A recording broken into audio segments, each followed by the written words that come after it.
Good evening and welcome to United Real Therapy Army. How are we doing? How are we we in? Big up to everybody. Love and light. I see early bird massive in the comments already. Shocking for Lindelof, Martinez. They're all injured. I saw limp to Martinez. He should not have played. There's a curse of this club.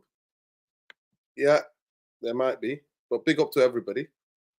Welcome, everybody. We've got a preview for tonight. We've got what I think of those should happen in the summer. I'm going to tell you what should happen in a transfer window, where the money should be spent, and I'm going to die on that hill, that De Zerbi hill. I will. I think he's the next best coach available. Eric Ten Hag destroying players' careers, save his own skin. Yeah, well. You know, if you know, you know. To me, it's the medical team as well. They're shocking. They're absolutely shocking. Yeah, Jamie Wayne's on it. Yeah. I saw Martinez needed a rest till next season, so no point to rush him back. They're not playing now, he's injured again. Yeah. We'll talk about that.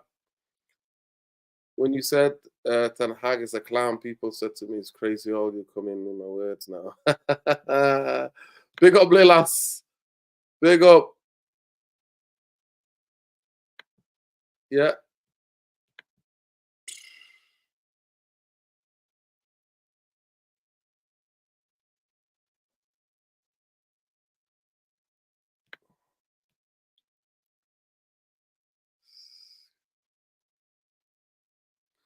Yep.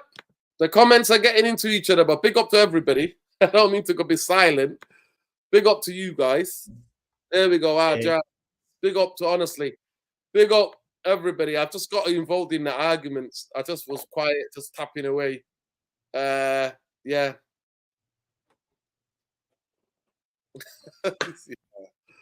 Yeah, listen, managers get removed.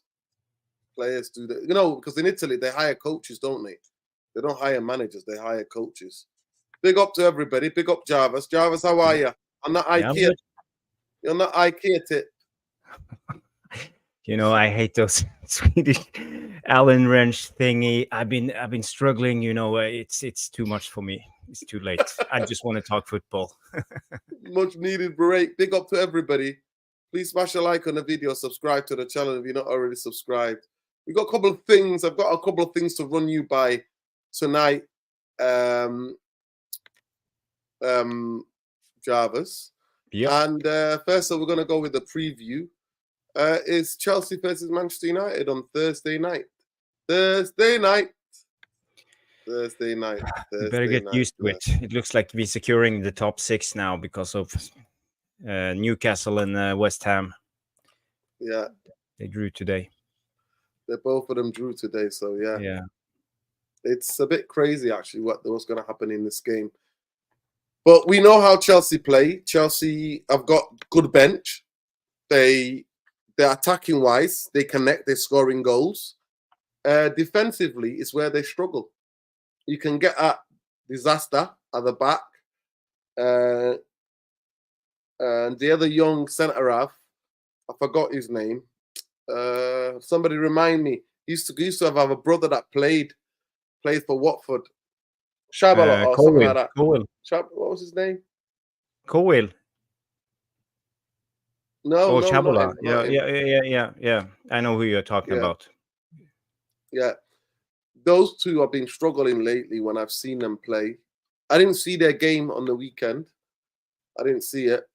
But yeah, defensively, you can get at them. Obviously, they drew 2-2 with Burnley, who Burnley had 10 men. So it's big up Nuruddin Ramadan. Up here on our Chelsea United equivalent 2-punch drunk boxers. Good back to back. You know, the dementia setting in. Cauliflower ears and slurred speech. Yeah, that's happening. Badiashile. That's the guy, Badiashile. Yeah, Badiashile. Big up to Khalis Ramadin Lassie, Chief Editor United Real Therapy, says Manchester United's Lisandro Martinez and Land will be out for at least a month. Muscle injuries for Argentinian Swedish defenders up to front before the end of the season. Wow. I mean, who do I blame? I think Manchester United do not have good enough medical department, Jarvis. I don't think they have enough. The medical department is good enough. Like I think people need to get sacked. Heads needs to roll, me personally. And if it's the manager that's interfering of the fitness of these players and try to rush them all back, then yeah. No, it's not. It's not that guy. It's not Badashiel. Okay. It's not Badashiel. It's the other guy. He's got a brother that used to play for Watford. He's a young Chelsea homegrown British young defender. Shabala or something like that. Is it Shabala? Am I making it up? Yeah, I think you're right, Nuruddin. That's a guy who has that name. Yeah. Shabula or Yeah. So that's what I'm talking about. He's been bit risky some of the games. They've been really Shabala, yeah. They've been really quiet, indecisive, nervy defending. So if they play, then we can get at them. I know that this guy's been injured. Badashiel's been injured. I've not seen him or he's been on the bench. But yeah. He played the last game, Badiashile, but Cowell is injured, as far as I know. Yeah, Cowell's injured. Yeah. Cowell's injured as well. But yeah, Chelsea, Manchester United preview. Obviously, we've got 2 centre-backs, but we've only got how many people fit now? Yeah, we don't have any centre-backs left. So we've got Maguire, maybe Evans. Oh, Maguire and Evans. Mambala. Shabala, yeah. Maguire and Evans. Oh my God. Oh. How do you see this game playing out? What kind of game do you see? Do you see Manchester United sitting back? Because now that do you see us try to play counter? How do you see it? Yeah, it's a tough game because you never know with Man United who's going to show up. Is this a game big enough for them to even bother? That's the thing. But if we show up, it will be an interesting game. I think Chelsea is open in defense. We are open in defense. It could be end-to-end with both sides trying to attack. It was a fairly open game when you played at Old Trafford. They have a high back line. I think there will be room for Rashford and Garnacho to run into, even Højlund, if they let us. So it could be a lot of goals if we're lucky. But you never know if they show up. They need to show effort and determination. They didn't do that against who was it we played against? Brentford. That was a dreadful game, and if they show the same intensity this game, we will lose 4-0, and I think that will be the final nail in the coffin for Ten Hag if we lose this game, because then everything will be lost. We have no chance for top 4, and his latest results is not good enough. Lose against Fulham, draw against Brentford, and then lose against Chelsea again, and we have Liverpool coming up next. So this is going to be a vital game for Erik Ten Hag. How do you rate him, Nuruddin? Do you think this will be a vital game for the manager? Oh yeah, I mean, I think he's sacking himself anyway, so I'm not even bothered about whether to say that he's under pressure here. This is a game, do you know what I mean? All of that business, because I think that he's going to sack himself because he's too stubborn and he's making the same old BS mistakes. And Manchester United are getting ran rugged, and he's not doing enough of the bench in the in-game management to change what's happening, what we see on the football pitch that can change the course. So, to me, the Liverpool game is always the game in it where in the past managers have got sacked if we've got battered. Moyes got sacked, I'm sure, after the Liverpool game or City game. Not Jose definitely, and then Oli. He knew he was sacked after the 5-0. Yeah. After the 5-0, he knew there was no way he could recover from that at Old Trafford. So, yeah. It's, Elijah, can you calm down, please? You need to calm down with your foul language. Thank you very much. Or else you'll be put in time out. Big up, Sean. Sean, how you doing? How you guys doing, man? Big up, everyone. Big up, Sean. Big up. So you asked me the question for me, I'm not about pressure now because I think I don't see any way of Erik ten Hag keeping his job for next season. To me, yeah, he's going to be here till this season, till the end of the season. But for them to give him another season, unless that's what the Ineos decide, then that's what they decide. And then for me, it will make me question if Ineos are really in charge of footballing operations, really, because at the end of the day, the biggest what's the word I'm looking for? The biggest shareholders in this club is still the Glazers. But in terms of the injuries, I think there's something going on with the medical department, and it's been happening for quite a bit of years, and I'm sick of it. It needs a complete overhaul, and then you need to employ really good injury prevention team and a new whole part of it. Medical injury and rehab department needs to be revamped. And some of you might be shocked and surprised that the Glazers really neglect different departments. And the debt is where the debt is, people. The debt is there. They don't have that much cash flow. Another thing we're going to talk about today as well is that I'm happy to die on that hill with De Zerbi because I'm staff of good football. That's another one thing. And we're going to also talk about... But just like, can we challenge this good football? No, one second, Sean, 1 second. I'm just giving people the intro. And a lot we're going to talk about as well. Oh, you made me lose my train of thought. Let me check what I put down. You said you want to die on the De Zerbi hill? Yeah, just down at De Zerbi hill. And then spending the budget, summer budget, getting rid of players that needs to be get rid of. I'd rather we did that than anything else for me. So yeah, spend the summer budget. Erik ten Hag will sack himself. So we don't need to even pile on him. I'm dying on that De Zerbi hill. The gardening leave embarrassing in Ineos. That's the last point. But let's get to the Chelsea thing. You asked me this question, who do I think will win? It was a quite open game. Like you said, what we saw at Old Trafford. I was there at Old Trafford when we played them a couple of months back. I'm not expecting United to play that open away from home. Chelsea, actually, they're one of their best players of the season. The guy that I talked about on here for years and years, he looks like he's out. So Milo Gusto and Ben Chilwell in doubt for the Blues after Frenchman went off with a hamstring issue against Burnley. Chilwell arrived back from England duty with a knock. Noni Makweke could be promoted from the bench with Pochettino boosting few options to freshen up his side amid a bootload of injuries. United saw Rafael Varane Lindelof being subbed off. So the thing about it is that they've actually had more injuries than us as well this season. Most people don't talk about that. You don't hear any Chelsea fans giving that excuses to Pochettino in his first season. So nobody has had worse injuries than United. No, that's a lie, and I prove it. But like, Brighton, what are you saying? Brentford, when you say worse injuries, are you talking about just the number of players that have been injured? You have to look at it, I think, in context. No. We're talking about the minutes out.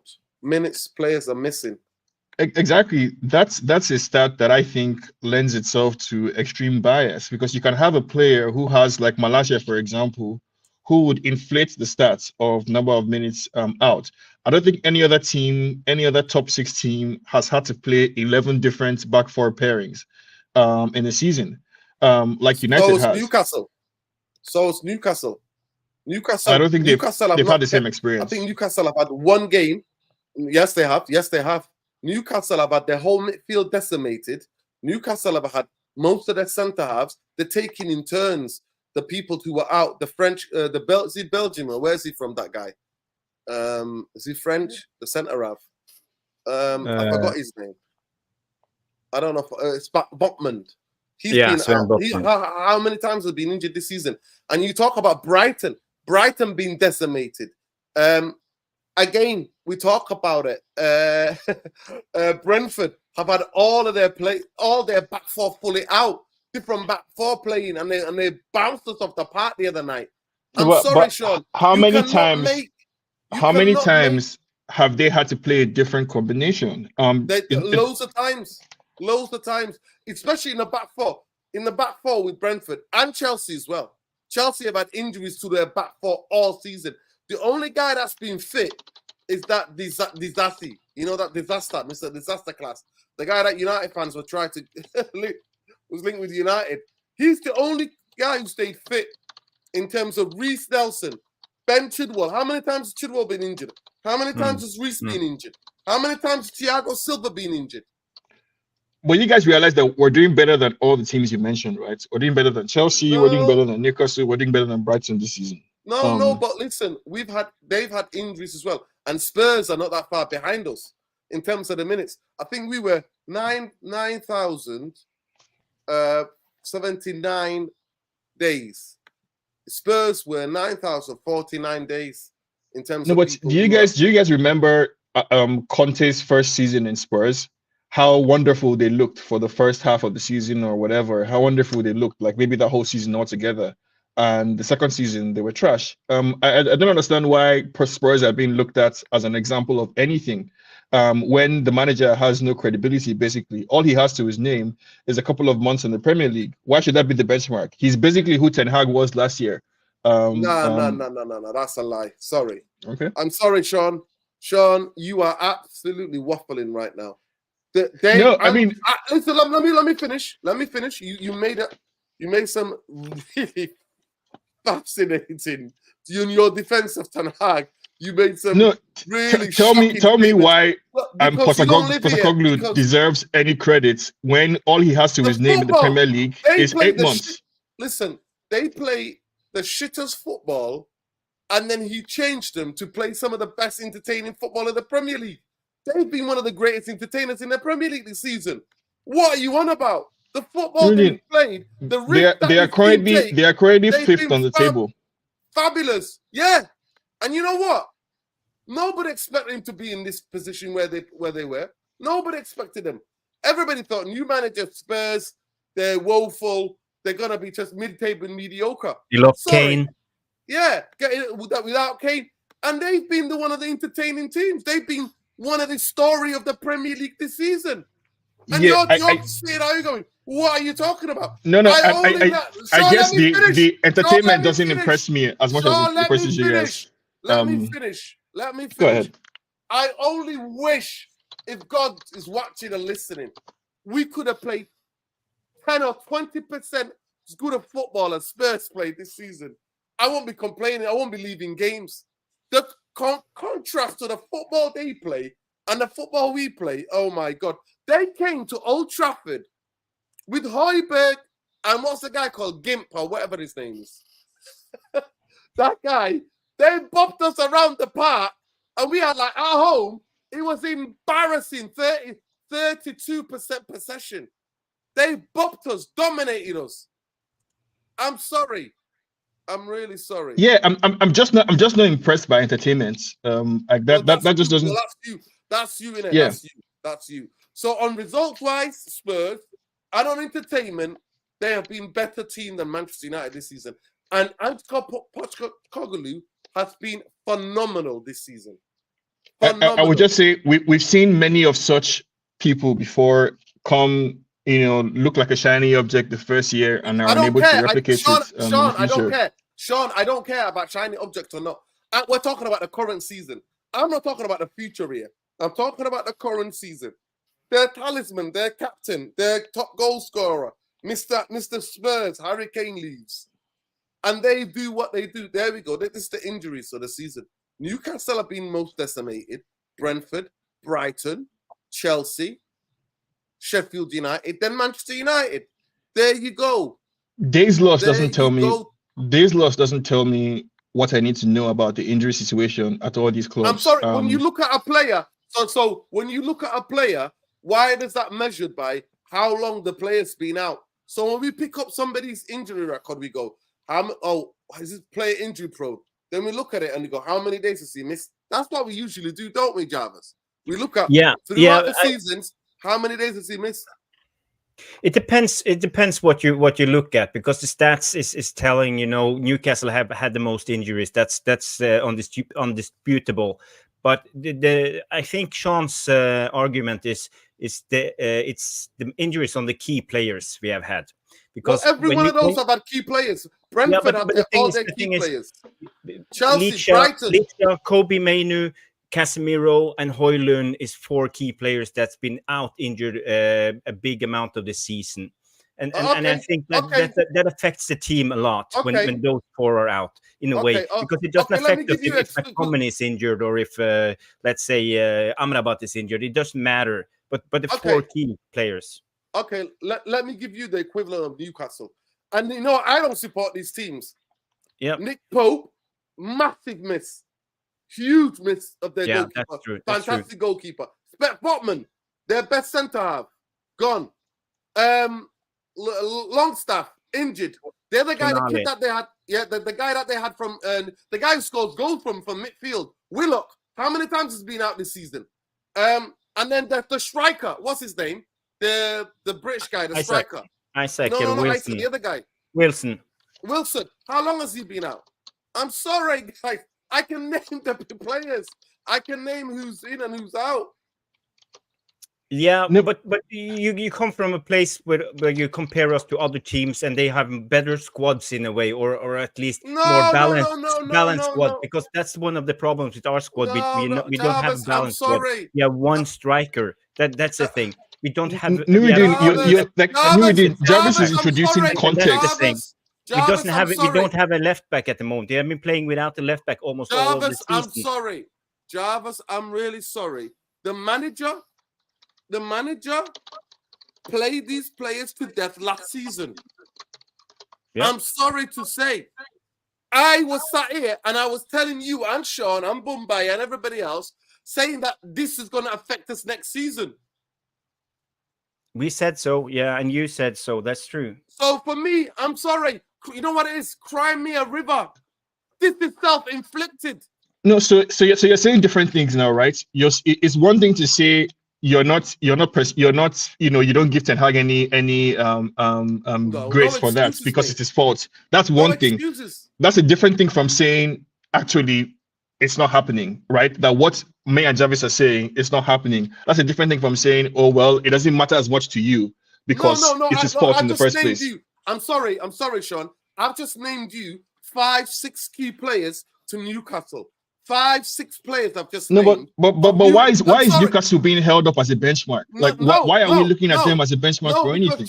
Because Jarvis said that we've had the key players, and I've just said the key players to Newcastle season are the key players in their team. First team certified key players. They've all been injured. Yeah, and their position in the league reflects the amount of injuries and the nature of injuries that they've had. So does Brighton. And actually, Newcastle have played some great games. That didn't affect the way they play. It doesn't affect the way they play. Nor that does it affect the quality on the games that they might win or lose. But Newcastle still play the same way. Brighton still play the same way. Brentford still play the same way. Chelsea still try to play the same way. Sheffield United, who are horrendous, still try to play the same way. Manchester United, but this is a circular argument. This is a circular argument that it's impossible to disprove your point, Nuruddin. It's impossible because the things that really matter, like points, position on the table, don't matter to you, right? The only thing you care about is entertaining football. Why would I be looking at Chelsea, Newcastle, or Brighton, who are all doing worse than us this season, as an example for us to be looking up to?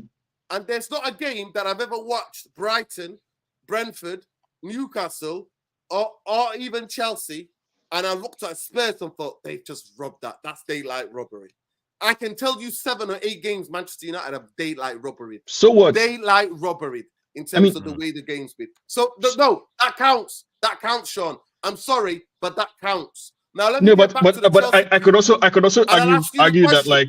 I'll ask you the question about the Chelsea preview, because I can argue this in circles all night. We can do this all night, no problem.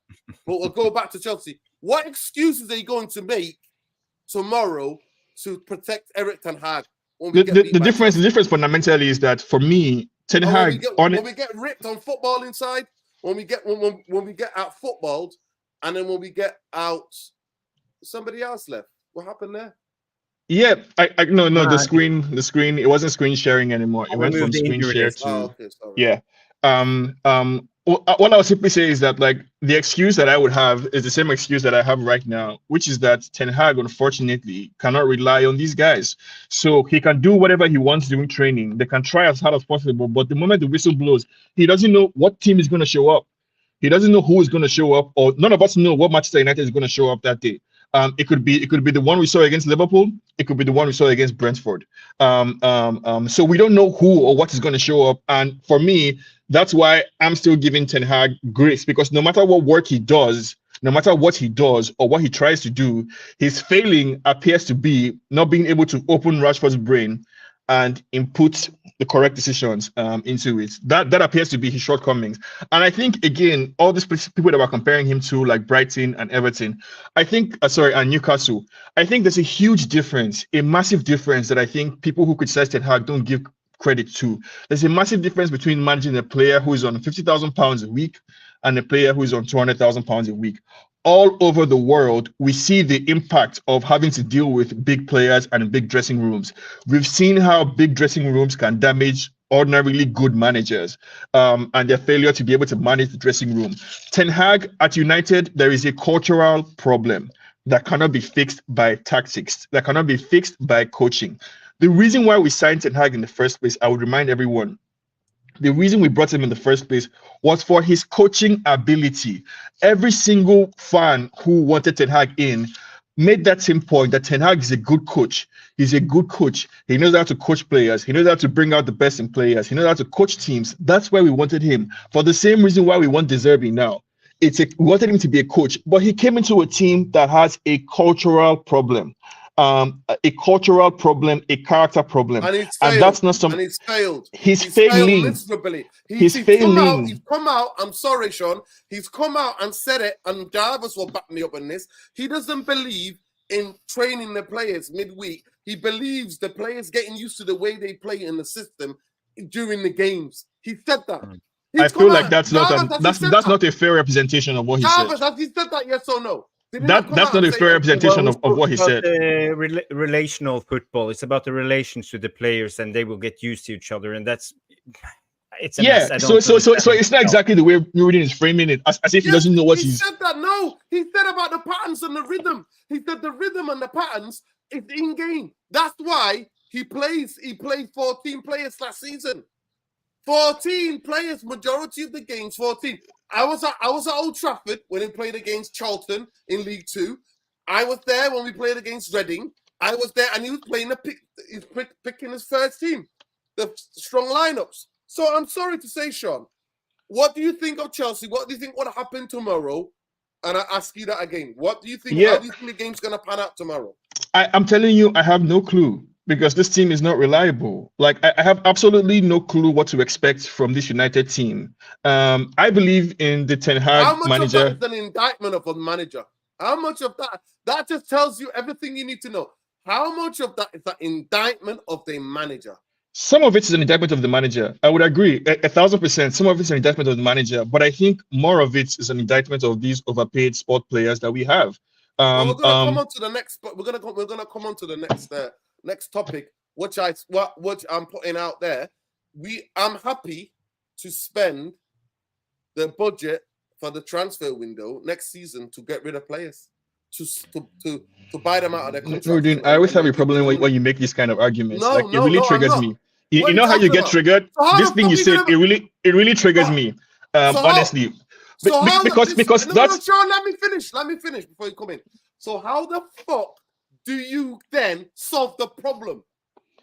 If you're not willing to do that, so here you go. 1 minute you said it's Eric Ten Hag and these players. So I'm putting out a suggestion, spending the summer transfer window, large parts of it, to buy in the contracts, these guys. So let me put on my philosophical hats now. Let me answer you, Nuruddin. Fundamentally, there are, like in politics and philosophy, there are people who have different views. Some people believe in revolutionary change. Some people believe in incremental change. I think what's best for United at this point in time is incremental change. So I'm willing to give the manager time and the team time to make these changes in stages. essentially in bits as opposed to one revolutionary clear out, because I don't think that's possible, and I don't think it's the right way to approach it. The way to think of United is as a steamship, as a very large, very clunky entity that's going to be hard to change all at once. It's going to have to happen in bits, as opposed to revolutionary. And my issue, why I'm saying what you're saying triggers me, is because that's a position that is unable to, I can't argue with that, right? Because you're always going to be right, because you're never going to get what you want in that instance, because it's always going to be, okay, sack the Glazers, sack everybody, sack the whole team, otherwise you wouldn't be happy. That's a recipe to never be wrong. No, but Davis, you had your hand up. The Glazers need to go. We got hoodwinked. They pretended that they wanted to sell the club, and they didn't. And an absolutely disgusting disgusting human being called Jim the Rat gave them an excuse for them to be here forever. So for me, the Glazer thing is part. But you're asking for a solution.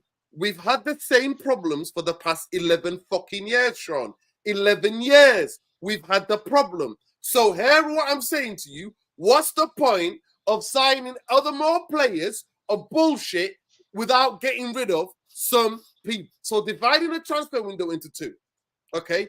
Seeing the summer transfer to get rid of players, paying them out. They can't play the football, right? Modern football, they can't play. So get rid of them. They're not mentally strong enough. They're not physically strong enough. Get rid of them. Pay out all of the medical department. Pay them all out of their contracts. See you later. Bring new people. Because you have to do it. So that's not revolution. That's just common sense. Or do you want to repeat? So let me finish. Do you want to repeat the same bullshit that you've done after 6 years, after 7 years, after 8 years, after 9 years, after 10 years, after 11 years? What the fuck do you want me to say? I've got Jarvis coming on this one. Yeah, the thing is repeating the same thing over and over again and expecting a different result. That's the definition of insanity, as some wise guy said sometimes. I don't know. I read the quote. But the thing is, it makes me think of Ralph Ragnick when he said, we need an open heart surgery.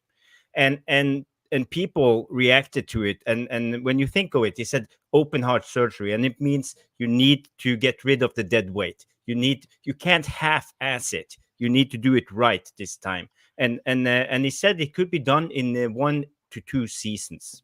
So we don't have to spend 6 years to do this, but we need to spend money to get rid of players, and we need to spend money to get players in. That's the thing. But it's an interesting thought, Nuruddin, like spending most of our money on getting dead weight out, because I agree in a way, because we need to get rid of a lot of these players, because it's obviously not working. We can't be playing with McTominay and Lindelof and Luke Shaw forever.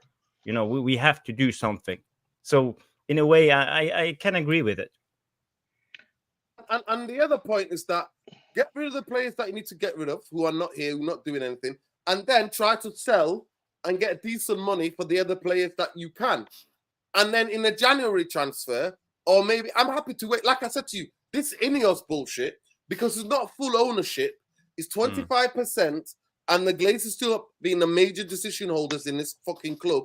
What you have to do, Jarvis and Sean, is that for me, you have to try to think, okay, how do we box clever? Because for me, the players for them stay, whether it's Eric Ten Hag or another coach next season, we don't want that. We're sick of them. They've had the chances. Eric Ten Hag has got major problems as well in the transfer window. He's put us even in got more dead weight, less players who are not so physical, players who are featherweight, right? Players who should not be at this football club. If this football club was a proper football club, like Jarvis, we argued. For me, like you said, trying the same bullshit again and again. And I'll be happy, because I know this idea of Manchester United coming back, what we all want as United fans is Manchester United competing for the biggest trophies, right? Champions League and the league title, right? I hope that's what we want. So for me, if that means for a season and a half or nearly 2 seasons being mid-table mediocre in terms of while you cleared out dead wood and bringing in other other players and have a coach that actually can get the best out But of young Nuruddin, players. that's what I'm Let me getting at finish. now. Let me finish. Then do that, build on. Then you can build on at the end of the 3 or 4 year cycle. Then you will have a team, because at this moment in time where you're pretending that you're this big club, that you are competing, which is bullshit, absolute bullshit. We're not competing. We go in and out of the Europa League. We go into the Champions League, and then we don't make it even out the fucking group, or we got knocked out in the first round.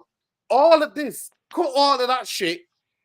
Like you said, Ralph Ranieri was one of the best things ever happened to this football club, and he called it right. And he vindicated people like me. And he's a guy who was on the inside, Jarvis. He was seeing it day in, day out, right? Yeah, So I don't. at the end of the day, I don't want any incremental bullshit. We limp to 6, we limp to 4, and then repeat the process again and again and again. No, have a plan of what. These are the type of players that you want in this football team. You want But players again, with, Nuruddin, I'm just saying, like, let me just finish, Sean. You want identified players that you want, right? You want players with physicality. You want players with technical ability. You want players who can play under pressure, who can hold the ball, right? So try to build, because we can't do it like Man City. We can't put cash in. So incrementally, but the biggest thing in football, right, is how do you get rid of players that the regime has put under heavy fucking contract with hundreds of millions? And the easiest way to do that for me is be honest with the fans and say, listen, this is what we're planning to do. And I think majority of fans would accept that. That's you talking. I don't believe. Would you accept that? Jarvis, would you accept that?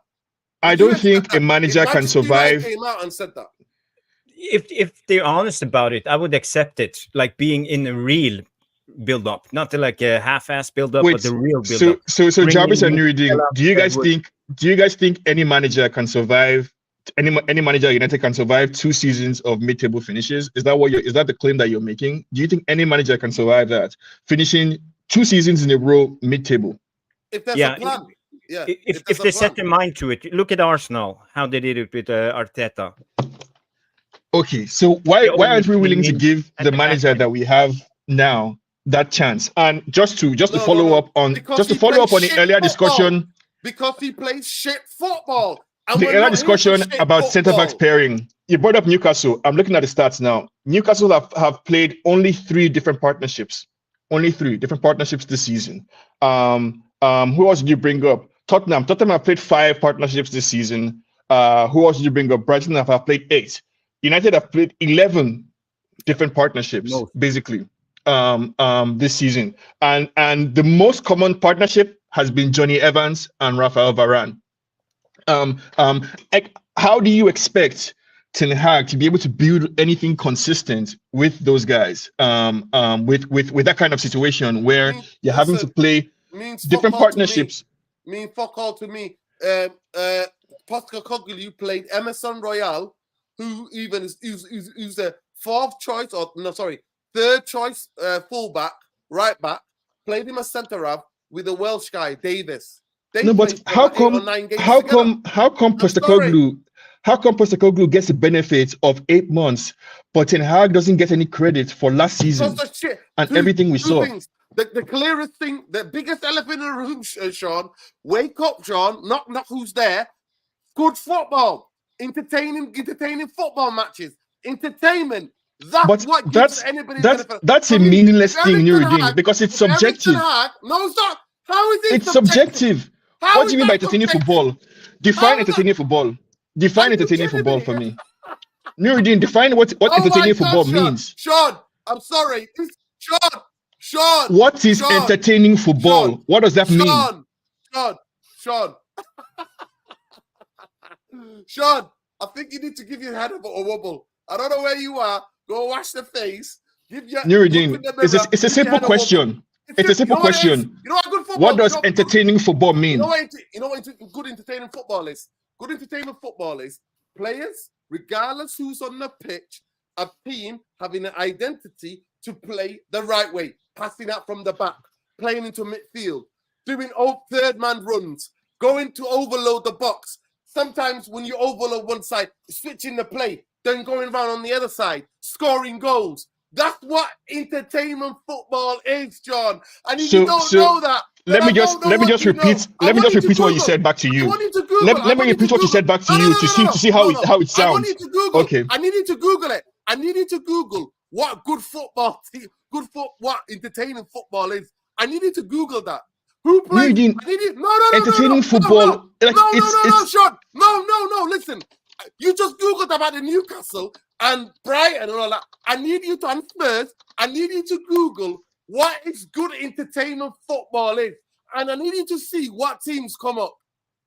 So entertaining football is a style of play that involves balance between expression and disruption, tactics, the game plan, individual errors, team cohesion, and the control of spaces. That's the first definition that came up on the internet. Here are some tips for playing entertaining football. Adjust tactics to increase the number of possession changes and shots. Play at standard tempo, use higher pressing, and play fluid attacks, right? So basically, entertaining football is attacking football, the kind of football that gets you up off your seats, right? Creating chances and all of that. That, to me, is very subjective because I like the Real Madrid style of entertaining football. High intensity counter-attacking style. That to some people, that's anti-football. To some fans, that's not entertaining because it requires you to be on the back foot. For some other fans, entertaining football means tiki-taka, control, dominating the space. That's what I'm saying. Entertaining, quote unquote, entertaining football cannot be the yardstick because it's a meaningless, immeasurable metric. You cannot measure the entertainment value of football. You can't. You're on mute. You're on mute, Nuruddin. Yes, you can. And by the way, now how would you measure? Suggest to me how would you measure entertainment value? Let me finish before I get to this. I think on the whole, Real Madrid play good football. Tone Cruz, Camavinga, the other guy that they had from Monaco, the midfielder. All those players are technically and physical players who can get on the ball. Yes, in games where they're winning, Modric and the English guy, Bellingham, these type of players who can run with the ball. Now, do I see that sometimes they like to roll people on? Manchester United used to do that. But Alex Ferguson, in games where they were behind, they would bang on the door. Real Madrid would go to halfway line, squeeze the play, and actually make substitutions and bring on players that can unlock the defense. I'm sorry, you might see Vinicius Jr. and the other Brazilian kid maybe running at times where they're winning games, where they like to instead of like try to open the team up, they give them the ball sometime, and then the game becomes a bit more open. They win the ball in the right areas. They set traps for teams. But when they need to go and knock on the door to go and get a goal, they go halfway line. They go squeeze play. Some of the fitness levels of that team to win the Champions League. I remember I talked about it on here. It was the last time they won the Champions League. I remember before that, they had a mini break in January. Ancelotti went and got one of the biggest, the best in Italy, one of the best fitness coaches, right, in Italy at that time to come and work with these guys. They had a mini preseason. Next minute, they're pressed in the Champions League. Real Madrid are pressing the shit out of teams, and the amount of goals that Benzema was scoring was these late goals in this high-intensity football, pressing front foot football. They were scoring goals from that. I'm sorry. Was it the same fitness coach as Juventus used in the 90s? There you go, Jarvis. We know these things. Let me just get in super chat. Big up to Adewale. The centre-back partnership isn't a problem. Yeah, we have the fourth best defence in the league. I don't know how our issue scoring goals. Exactly. Yeah, but the problem with Adewale is that people keep looking for the problem and staying fit. People keep looking for one problem, one all-encompassing, simple explanation for the problem. So I never said it was the problem. 1 second. There you go. And again, Adewale goes, Real Madrid don't play counter-attack. They have 60% possession in most games. It's because, you know what? Sean, you've seen them in certain games when they're winning 1-0 and then they break fast. because Yeah, they're the I team think trying to get over this the game. Adewale person. I think Adewale is being disingenuous. And this is an issue again with football, with many of the people who are watching football nowadays. Let me just leave it there. Football has been the same, Sean. No, I'm sorry, Sean. Shush, let me say something. In terms of football, attacking, entertaining football, in football has always stayed the same. Nothing has changed. I always say, take attacker without you doing anything. Remember, we had it under Louis van Gaal. The most passes No, were but happening between what's the a wing back. metric? Let me finish. Was happening between the two wide, but the right back and the left back, passing it back between the two centre halves, and we were keeping the ball for keeping the ball safe. That's what I always say. Possession without penetration is nothing to me. The possession has to be for something that you're doing. What is a metric for defining entertaining football? How would you assess it? What's a metric for determining entertaining football? Since that's what matters to you, Jarvis, go ahead. Let me hear it. Manchester United is built on, Sean. The club that you support is built on. Tell me the metric. Tell me a metric for assessing entertaining football. Sean, can you? Goals, I mean, you can't possibly be serious by bringing up goals. You can't possibly be serious then. Goals, Sean. The majority of teams who win the leagues in all across the world, majority of the teams, I would say maybe more than 80% of the teams in all leagues in the world who tend to win the league score the most goals. Create and the that most means chances. And that means you play entertaining football. Is that what it means? Yeah, when you create more chances, you're gonna score more goals. No. So you're adding more stuff now. You're adding more stuff now. And the more I press you, more and more will come. So first you said goals. Sean, why do you support Manchester United? I asked you a metric. Just give me a metric for determining entertaining football. How would you measure the entertainment or not? And you said goals, right? Jarvis, what's your own metric? Chances created, excitement, seeing attacking. Wait, what? Excitement? How will you measure that? What does that mean? No. Good attacking combinations, good midfield play, people who can keep the ball and actually rotate the ball. Good attacking combination. If a goalkeeper kicks the ball to the striker and he scores, is that a good combination? Sorry, go ahead, Jarvis. We're just calling the argument now. Let's move it on because we all know what entertaining football is in a way. We all follow the game. So yeah, you know it when you see it, right? But Jarvis, my point is that argumentative, Jarvis, my point is that hold on, Sean. I just want to bring it back to Adewale's comment, and he spoke about counter-attacking and possession. It's kind of counterintuitive. For example, when Nuruddin, he speaks about the Serbi, he plays counter-attacking, possession-based football.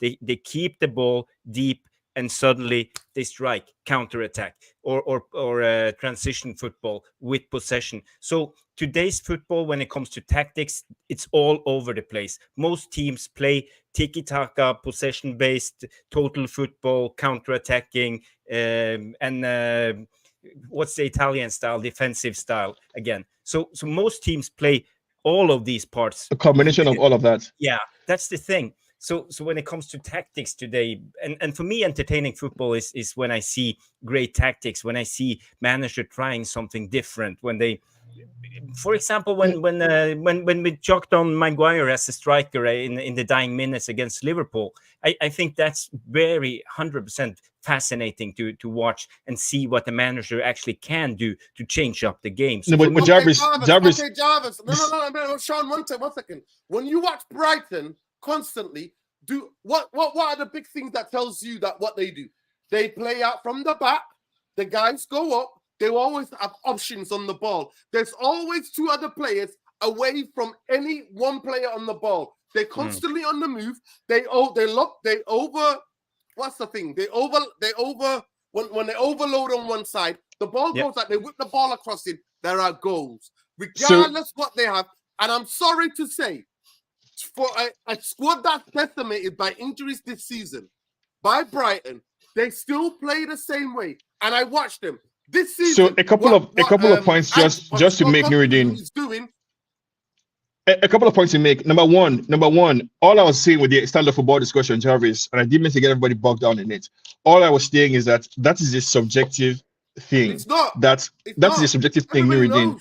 that Everybody cannot knows. possibly be the yardstick for success, Everybody because knows. it's going to be hard. Everybody knows. You know play it when good you see football, it. You win the league. Yes, Liverpool play you good know. football. Who's won the league in the last couple of years? Liverpool. They play fantastic football. Oh my the God. Jurgen Klopp. Pep Guardiola. To me, I'm not a big tick-attacker fan. Having 70% possession, because I'm not that. That's not but people bring up Sheffield when talking about good football. You're bringing up Brighton talking about good football. We've scored more goals than Brighton. Wait. I don't find that entertainment. Listen to me. I don't find that entertainment in terms of. I think Pep Guardiola's team that had Leroy Sané and Sterling on either side. Remember, Jarvis? They were quite entertaining. Wait, so this season we've created more chances than Brighton, more chances than Newcastle. But by your same definitions, we've scored more goals than them as well. Like, so what are we talking about? They're about. Listen, what De Zerbi's doing is a fucking miracle. So you're about to move the goalpost again. The goalpost is going to keep moving, right? From everything you're saying. Listen, no, because you said I asked you to define. Listen to me, Sean. Be quiet, please. You're comparing Manchester to Brighton. Brighton every season. What do they do, Jarvis? Every season, what do? They do the same thing. They sell their best players. Yeah. They sell their best players. Wait, so Nuruddin, for your own argument, context matters, but for Ten Hag's defense, context doesn't matter. Fucking finish, for fuck's sake. They sell their best players every season, right? Okay. They then bring these players that they get from all across Latin America, the global network of scouting, who have to adapt to the English and the Premier League and they slowly drip feed them in. They've been decimated by injuries. Injury after injury after injury. But you know what I love about them? I swear to God, if I didn't support Manchester United, I would watch Brighton every fucking week because I like the way they play football. To me, that football, or call it objectively or ballistically or legatically, whatever you want to call it, whatever word you want to use, it's entertaining football. And that's what I want to watch. Same thing with Spurs. This season, Anke Postecoglou has gone in there, he's looked at it, got them. You know what, guys? Regardless what happens, regardless how we get beat, we're going halfway line. I don't care if it's against Man City. I don't care if it's against Liverpool. We're going toe to toe, head to head, and we're not going to be cowards. We're not sitting back. We're going to go for it. And they have done amazing, brilliant. And it's made me think, oh my God. And then I see the way they move with the ball and the players. And I see the level of coaching that's gone into it, the level of detail, the level of how in that quick time that he's got the players to understand his game plan. And that is amazing to me. Even when he was decimated by injuries, he did that. Now, I want to come back to the Chelsea games. I don't want to go into these crazy arguments. Everybody who watches football knows what you're impervious to contradictory information. Like it wasn't an argument because you're unable to process contradictory information. Sean, Sure, go ahead. Sean, I'm gonna scream. Let me finish. Everybody understands duckshite football. Everybody who watches football understands good football. That's not objective. That's a fact. You either watch a game and go, wow, I like the way this team play. Wow, look at the way they move the ball. Wow, look at the way they create chances. Wow, look at the way they're playing out the back. Wow, look at the way they transition into midfield. Wow, look at the way they're comfortable on the ball. All these things, it's there for every football fan to go. Yeah, as a fan, but if you're a decision maker, you will be a terrible decision maker to base your choices. I don't want to know to about base your. I don't want to know about decision maker. Okay. There are coaches that can bring that. There are coaches. I look at Gary O'Neill, what he's done with Wolverhampton. I see the guy from the Basque Country. Everybody thought he was going to fail with Bournemouth. And after 2-3 months, the players understood what the manager wanted. They came and slapped us up at Old Trafford. I left in that game. Big up to you, Adewale. Adewale says, I've told you guys, Sean is a glazer. He wants the manager to stay for years without any accountability. Nonsense. He wants to get rid of 1 or 2 players each summer because to him, it's unrealistic to get rid of 6 players. Why do you support Tottenham instead of United? Adewale, you can't tell me who to support or what to support or anything. Craig Robbie makes a good point that Jose Mourinho won leagues playing type. All I'm simply saying is that these things that you guys are talking about, good football, all of that. One, these are subjective things. good football to Mourinho looks different from good football to Pep. Yeah, that's why I Looks never different from wanted good Jose. football to Klopp. Looks different from good football to many people. Secondly, a decision maker like Radcliffe, Ineos, or the Glazers cannot make their decision based on what the football looks like at this stage of United's They've already performance. said that. Sean, I don't know if you've been listening. Not who's there. I don't know if you've been listening, but I'll say it too simple. When they asked Jim Radcliffe, what the type of football, when he gave interview when he was going around the podcast, the question they ask is, because everybody knows about Manchester United. Jarvis fell in love with Manchester United when he was a wee lad because the wing play. He loved the way the ball used to go out from the midfielders, bang, into the wingers' feet. Wingers would take on their fullbacks, get that ball in, whip it across, goal, excitement. That's what Manchester United is built on. The history of Manchester United, if ever been, to have negative managers who defend. Fergie realized that. The three of the managers who've managed Manchester United to league titles, all of them play entertaining, attacking football. All of them. So all of them did that.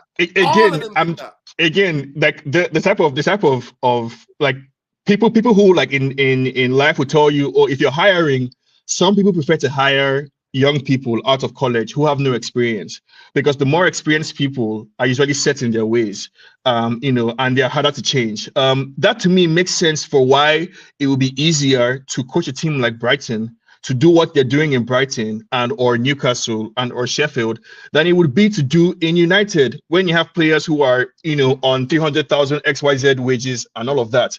It makes sense to me. Sean, and that's why I've said, Sean, other than repeat the same incremental BS season after season, spend the majority of the budget in the summer. That's not what has been happening. That's not what has been happening. And before you get upset, you interrupted me, and I'm responding to you. What I'm saying is that, like, with the appointment of Ten Hag, that seemed like the first step in a specific direction, a change from the previous behavior of Moyes, Van Gaal, Mourinho, Solskjaer. Ten Hag seemed like a movement in a different direction. Now, those people who say that Ten Hag scammed them, that's their own opinion, right? That they thought Ten Hag was one thing and it turned out to be another thing. That's fair. If you believe that Ten Hag has failed, you no longer have faith in him, that's a separate thing. And I don't think it's true or honest to say that Ten Hag isn't trying to do something specific. Like I've said many times on this show, Ten Hag, you can see those 10 minutes, 30 minutes bits where you see the style of play that Ten Hag wants to do. You can see it. The failure to translate that into consistent 90 minutes or consistent 38 game performances is an entirely different thing from Ten Hag not having the idea. And I don't think that's a coaching failure. I think that is a personality failure, defects at the. Yeah, that's coaching failure. I'm sorry. The guy literally said, come out 3 times after the press conference and said, I actually prefer games because I don't like doing. And I found out ever since then, and Saeed can testify. That's not what he said, Nuruddin. Yes, he did. He said players. That's a very uncharitable paraphrasing of what he said. No, that's I'm not sorry. What he said. In the game, he said he likes to see players playing in the game, not in training. I'm sorry. And he needs specific players. What does that mean to you? That he doesn't train? Listen. He needs specific players to be fit to play his style. And I'm sorry, the guy catfished me. I take it. I took a humbling because life is a humbler, and I've took it. He catfished me. We got him wrong. He needs to get the fuck out of my football club at the end of the season.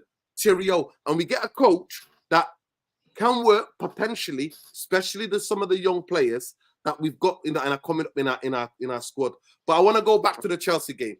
Where do you think the biggest pressure will be on Jarvis in terms of that they've just had? They just were held in on against 10 men. And Chelsea fans already, the Twitter was going crazy. They were like, Pochettino are out. And even though they've had all of the problems that they've had and everything else, I think they've got a bench. And to be fair, they're decimated by injuries. The amount of players that they've got out is unbelievable. So Manchester United cannot go there tomorrow, Jarvis, and use injury as an excuse. Because Chelsea, even though they have a bigger squad than us, have had loads of injuries this season. They've had more injuries than us. They've had more players out minutes than us. So where do you see the game being won and lost? Do you see What type of attack do you think that we're going to play? Counter attack, or is he going to go this lopsided 3-1-6 formation? Because they've got faster players. They've got fast players who would hit us on the counter and play through us. And they've got that kid that he's been phenomenal for them this season. I forgot Palmer, yeah. He's been he's been one of the players of the season in the Premier League. He'll be up against Wan-Bissaka because he usually goes out to the right, I believe. I think so. Yeah. Wan-Bissaka will be our left back tomorrow. On Thursday. That will be one of the key duels. But for me, I think the midfield will be the place to win the game. We are up against Caicedo and Enzo Fernandez. Gallagher will be there, and Palmer will tuck in and help them. So there will be a 4-man midfield at the time, and sometimes. So Casemiro needs to have a great game. He needs to hold that midfield by himself as usual. Hopefully, Mainu will help and create a pivot. And then we have Bruno again wandering around, being lack of discipline and the headless chicken, aka the headless. Yeah, that's the thing. So for Rashford shadow pressing, the shadow pressing of Rashford. Hopefully Chelsea will have most of the ball and we can just sit back and try to counter, because and then Chelsea will come up with a high line. They have that center back. I think his name is Disasi, and he's not that quick. I think we can exploit him with Højlund and Rashford. That maybe there will be the key element. And Bruno needs to be disciplined for me. If we can win the midfield battle, that's the thing, and that's always the thing. But Chelsea will probably create. I always talk about the box, and we are with 3 midfielders. One thing Ten Hag can do is to play Mason Mount on one of the wings, and he will be the extra man. So to squeeze in. But I don't think Ten Hag will do that. He will play Rashford and Garnacho. So basically, we will play with the same usual counter-attacking football, I believe. Okay. Sean, are we going to play any different? Oh, so you already told me. You don't know what... So I just wanted to clarify something for the chat. I got something wrong. I said that United scored more goals than Brighton. That's my error. Brighton actually has scored more goals than us. I was looking at last season's stats, where we created more chances than Brighton. Last season, we created the 3rd most chances. Entertaining football, the metrics that we're using. Last season, we created the 3rd most big chances in the league. We were more than Arsenal, who would be entertaining football ambassador for people. And Arsenal actually came. What did they come last season? 2nd. And if you ask United fans, they will tell you that Arsenal. On us. We might create chances, but in terms of I'm just using the same metrics that you guys suggested. Sean, you can use whatever you want. There is consistency in the types of chances you create, but creating one chance per game in the game here and there, that's not sustained. Arsenal actually played the best football last season, but unfortunately, towards the last 10 games, they came up a crop. They really. I'm saying last season. Based on the definition of attacking or entertaining football, it's the same thing about Bruno, and the same thing about Bruno. And they say Bruno's one of the most. But I'm like, well, I watched the games. Okay, so if you don't like chance creation, big chances missed last season. We missed the 2nd most amount of big chances last season, more than Man City, more than Brighton, more than Newcastle, more than Chelsea, more than Brentford, more than Arsenal. From January onwards, I called it on here, Sean. I was calling it here after in January. Manchester United after that were playing shit football, and I called it on here. The Premier League doesn't show the distribution over the season. It just shows you full season stats. And for the 2022 2023 season, the point I want to make to you is that from January onwards, I was coming coming back from games.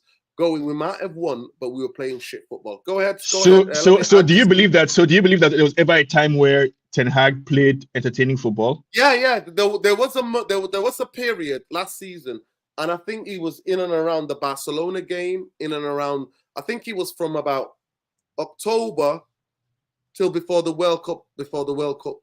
From December, maybe October. So you think he has the capacity to do it? You think he has the capacity to do it? Listen, let me finish. I don't think he has the capacity to do it because he would have done it this season. And from January onwards, our form was, and in terms of when I go to the stadium, what I was watching was not great. And that's why I was here complaining and saying, these players are bent out, they're fatigued. And the two players that were saving him, Sean, was Bruno and Rashford. And actually, a lot of the games, Rashford was scoring and we were winning. And in So terms what of do the you goals think that we would changed? score, listen, What do you think changed between when he was able to play attacking good football and when he couldn't anymore? What changed to you? For me, I personally think he burnt the players out. When you have mental and fatigue, and then you had the World Cup, and after the World Cup, the players were even more fatigued because, like I said to you, Sean, the most congested season in the history of world football. Go ahead, Jarvis. Yeah, first of all, I have a comment to that. You have always an argument, Nordin, about the Rashford Bruno partnership, and it's not consistent. You talked about it a lot of times. I've been thinking a little bit about that, and most of the big teams have that same partnership with their best players. Manchester City have the Kevin De Bruyne Haaland partnership. We have the Trent Salah at Liverpool, Son and Kane last year at Spurs, and Odegaard and Saka and Arsenal. So it's not uncommon for good teams to have a partnership like Rashford and Bruno. Okay. Let me just say that. They also have Bernardo Silva. They also have Doku, who's coming this season, Jack Grealish, the combination of those two, Silva and Jack Grealish, Silva and Doku. They also have John Stones stepping into midfield and actually being like a third attacker and doing that. And Liverpool, they also have like Jota, connection with Nunes. They have Jota and Trent Alexandra. They have the left back, I forgot his name. Robertson. And so they have more combinations in their team, and they're all working onto the system. So when those players are out, like you saw in the cup final, where the kids came in, Jarvis, Liverpool still play the same way. Yeah, they do. But Klopp has been coaching that team for years now. He has been doing that. Kids. Not these kids. Sorry. No, but the structure. But the structure has been in place for years now. It's easier for kids in the Liverpool system to get into the structure and adapt than it would be for United when the manager hasn't been there for that long. To address the Chelsea game, I really don't think, I know I'm about to spend some time on tactics, but honestly, I really don't think it matters what the tactical approach is. It would simply be a question of, do these guys want it or not? And that's what we've seen so far this season. Do the players, are they up for it or not? If they're up for it, we'll win. Bit more goes into that. I'm sorry, Sean. Bit more goes into that than that. Yes, I think a determination to win, a determination and being up for the game. I think those things can contribute, but I think it's the way you're set up as well. If the coach is exposing you, because what coach is supposed to do is hide the deficiencies of their team. It's to hide the deficiencies of their team and inflate almost the best parts of their team. Good qualities. The good qualities. And Erik ten Hag consistently this season has showing more of the deficiencies in his team. So let me ask you the question. Nurdin Jarvis, do you guys think... No, 1 second, Sean. No, 1 second. Hold that question. Jarvis, this is the team that possibly is going to put out tomorrow. Yeah, this is the predicted 11. I am 99% sure that we will start this 11. I find this really worrying because I think Garnacho looks a bit like drained. I don't know about you, but the other night I saw him, I think, flying to playing for Argentina. I think that's probably the first time he's done that, where he played a game in Argentina, flying back and forth. I think he's already looked tired. Remember, his brother, somebody came out in a Liverpool game, said that he was carrying an injury. All these things, what's happening, I just think he deserves to be taken out of this game. Why not put here instead of Alexandro? And actually, when he comes on, he's really good. We already know that he's an effective substitution. So why not start Ahmad tomorrow? Ahmad is available. Why not do that, Sean? Yeah, we can try that. No. I'm just saying to you, why wouldn't Ten Hag think, you know what? This guy's traveled. This guy's not been anywhere. He's been here. I'm going to try him. I'm going to put him in an away game and then keep Garnacho off the bench to come on and to try something different. Why don't you So think I think we'll try something Nudin, different? I think Ten Hag outers are on making their strongest points. The strongest points against Ten Hag is his lack of rotation. I think that's for me the main, like the locus essentially of all the critique with Ten Hag, because that's been my own issue with him as well. I think it's important to create integrity in the team, and the way you do that is by making it clear that good performances will be rewarded with more performances. So it shouldn't be that regardless of how you play, like Ahmad, for example, against Liverpool, regardless of what you do, you don't get the start or you can't get into the team. And that's Ten Hag for me, his biggest shortcoming.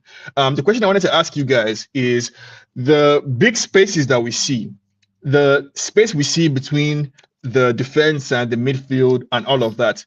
Do you think that is a deliberate thing by Ten Hag? Do you think that's what he's setting out to do? Yeah. Do you think he's not seeing it? Like, do you think he doesn't understand or he can't see it? What do you think is really driving that? Because the way I see it, usually it's half-hearted, very lazy pressing by our attackers. I That call it exposes the shadow team. pressing. It's called shadow pressing, Sean. It's worse than shadow pressing because you can even see your shadow, right? So maybe we have to come up with a new name: invisible pressing, invisa pressing, something like that. Like it's invisible completely, the pressing that we see. So what do you guys think is causing that gap? Do you think is it failure by Ten Hag, or it's a failure by the players, basically? I think he's stubborn. I think he can see what's going on. He's not stupid. One thing I've never accused him of being stupid. I think he's stubborn. I think he thinks the players have to get it, and he's that type of guy.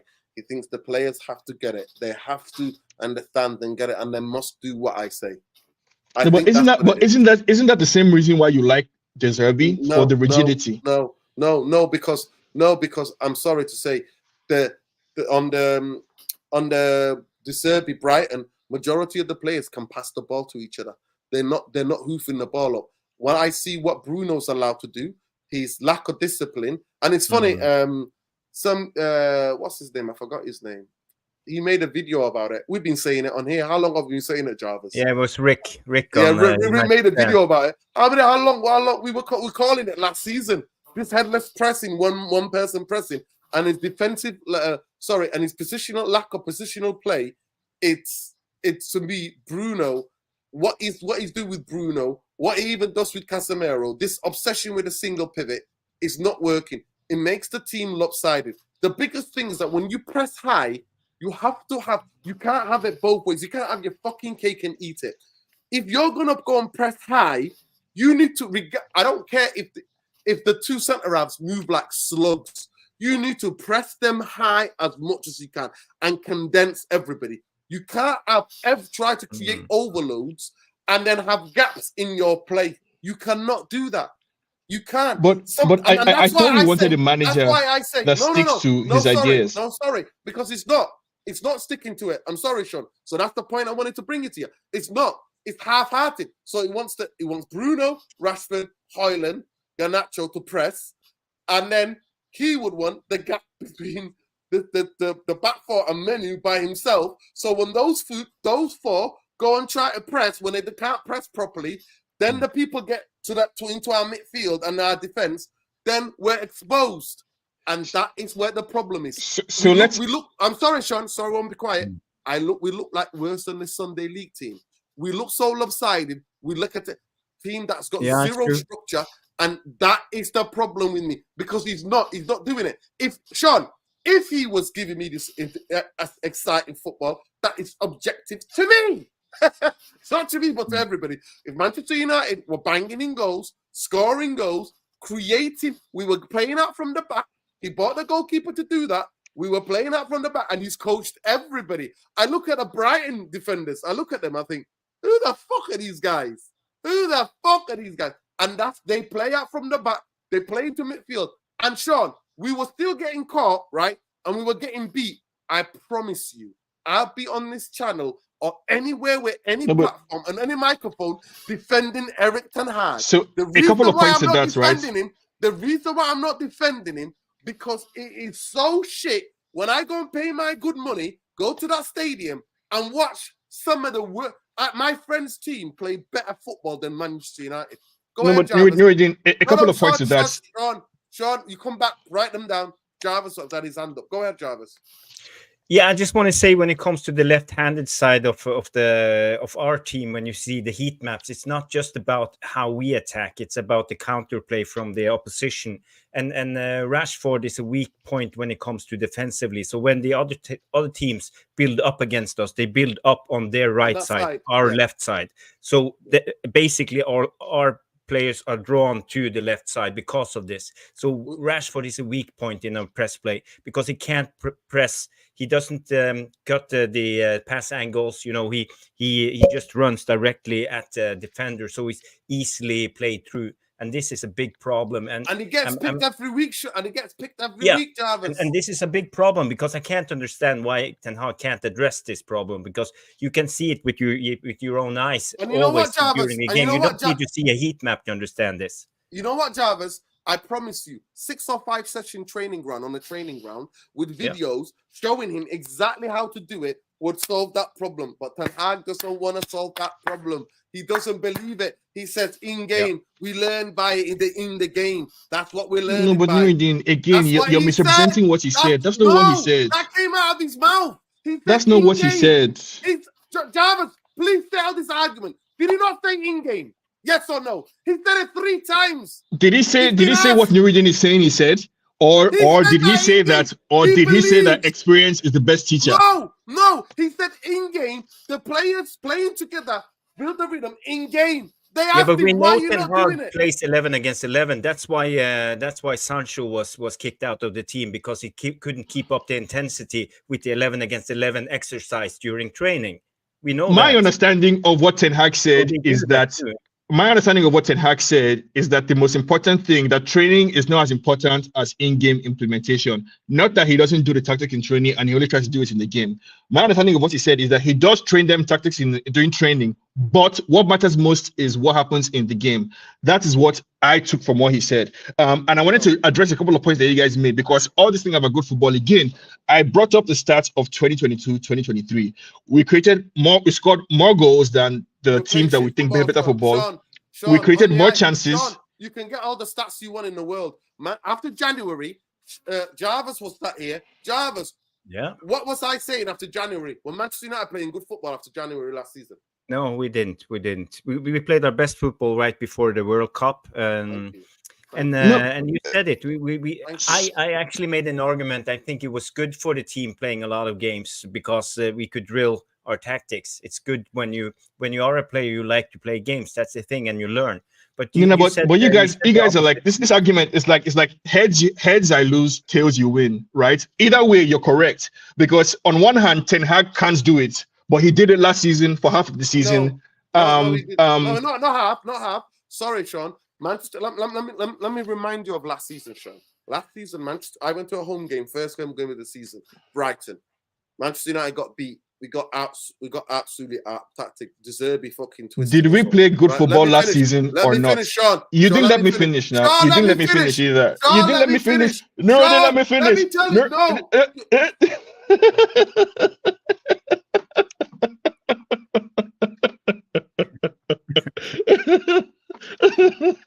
You didn't let me finish either now, right? So yeah, as I'm saying, last season, did we play good football or not? If the answer is yes, then you have to also now think about it. What happened that made us stop playing good football? What does it mean that Ten Hag is capable of actually even playing good football with this team? And I'm highlighting that in total, throughout the season, last season, we scored more goals than these so-called better style of play teams, created more chances than them, missed more big chances than these teams. Secondly, some fans will say they want a manager who sticks to his tactics no matter what. Come rain or shine, sticks to his ideas. Yet we're criticizing Ten Hag for doing just that, sticking to his ideas regardless of the outcome. Sean, I'm afraid to say, last season Manchester United played counter-attacking football, and the reason why I explained to you is quite simple. Manchester United got beat in their first 2 games. He made them run 8 miles. He got like that level of physicality, aggression, and anger into them. We had the 3rd game was Liverpool. We did the protest. I was outside with 10,000 United fans. And then after that, we went to, I think, Leicester. Remember, we won 1-0. Remember, Jarvis? there was Yep. consecutive games into September, into October, where Manchester United were winning just by one goal, by the odd goal, one goal here and there. And those games, the team was fighting. We then went into November. I think towards the end of October to November, there was a period we had the 2 Barcelona games. We went to the new camp. We actually played like much like a European team. We went after them. We attacked them. Mm-hmm. We pressed them in the right places. The players knew exactly what they were doing. We came home. We brought Barcelona back, even though I hated Europa League. We then did that consecutively. We were doing this in this time, trying to play that type of football. So it was maybe a month at the most, or a month and a half. But majority of last season, he realized he had to be pragmatic. He couldn't play the football he wanted to play, and we played counter-attacking football through Bruno and Rashford scored 30 goals in all competition. If I'm lying, then I don't know what to say, Sean. But we created a lot of chances last season. Yeah, on the counter-attack. Right? Yeah, on the counter-attack. We sucked teams in and on the counter-attack, but we didn't play possession football. In the Barcelona game, we played a bit of possession football. Remember the City at home, we won big games. Liverpool, we beat Liverpool at home. We beat Arsenal at home. We beat City at home. All those games, Manchester United played counter-attacking football, where we sat deep. We were sitting in deep in a low block, winning the ball back in certain places, then going and counter-attack. So counter-attacking football, is that good football or not? Is that entertaining? No. So even if you score lots of goals and you create lots of chances, it's not entertaining if it's counter-attacking. No, not for me, because there's a level of cowardness to just camp out outside your 18-yard box and then winning a ball, and because you can do that, but that's not football. And Ole Gunnar Solskjaer, when he was on overlap, let me finish. When he was on an overlap, he said that was the idea to progress. You can't do that same thing and play that type of football, especially when you're at a big club like Manchester United. You can't just be a counter-attacking team. Now, Fergie teams used to be able to, whatever the game was, you want to play counter-attacking football? If you want us to leave Vidic and Rio 2 against 2 in the halfway line, we can do that. If you want us to throw the kitchen sink, we can do that. If you want us to play, dominate the midfield, especially when we got Carlos Queiroz and we were going away to Europe, if you want to do that, we can do that. All the options. Manchester United in the past, and I don't blame Eric Ten Hag, self-preservation last season was that, okay, this one. To me, the main problem is that he thought he could chase 4 trophies. And he burnt the players out by playing 14 players. And that I was screaming at. And in January, we were just limping. So I'm glad that we both agree that good football is very subjective and hard to define. No, it's not. No, it's not. Because it's not, Sean. Because the idea is Manchester United did not dominate games. So it's not goals anymore. It's not chance created anymore. No. It's dominating the game. No, Sean. It's how consistently in a 90 minutes have you played. The only game of last season, out of the whole season, when Manchester United completely from beginning to the end dominated that game, was for me against Spurs. For 70 minutes, we bullied Spurs. Conte's Spurs bullied them on the ball, off the ball, and we created chance after chance after chance. That was the only game. And this season, the only 3 games where I saw Manchester United try to play good football, 3 games this season. First game was the Arsenal away, and Garnacho, I think the Premier League robbed us because they drew the line, the offside line in the wrong place. I think he was onside, right? And that could have changed. I think that could have stayed the start of the season if we would have won that a big game. The game that I went to was Villa. I think it was Villa, Villa this season. Second half. We were 2-0 down. We came back, we hemmed them in, went on halfway line, pressed them up the pitch, and absolutely bullied them 1-3-2 in that game. And then the other game was Liverpool in the FA Cup, where 35 minutes, Manchester United had Liverpool. We played man for man, aggressive football. We did that. And in all the season, to have... How come we could do that? How come we were able to do that? The Palace League Cup game when that was a really good game. How come we're able to do that? How have we been able to do that? And that Jarvis was with the B team. That was none of the A team. That was the B team that did that. So Manchester United could do that, but I'm sorry, Sean. you as a manager, as a coach, you're getting paid handsomely. You talk about players getting paid. You think Eric Ten Hag and his coaches are not getting paid handsomely? They're getting paid handsomely. You cannot produce only 3 games, one half, 35 minutes, and in a game between Arsenal and us, I think it was even. Remember, Jarvis, it was 50-50 game. So you can't produce a 50-50 game, 35 minutes and a half in all of the season.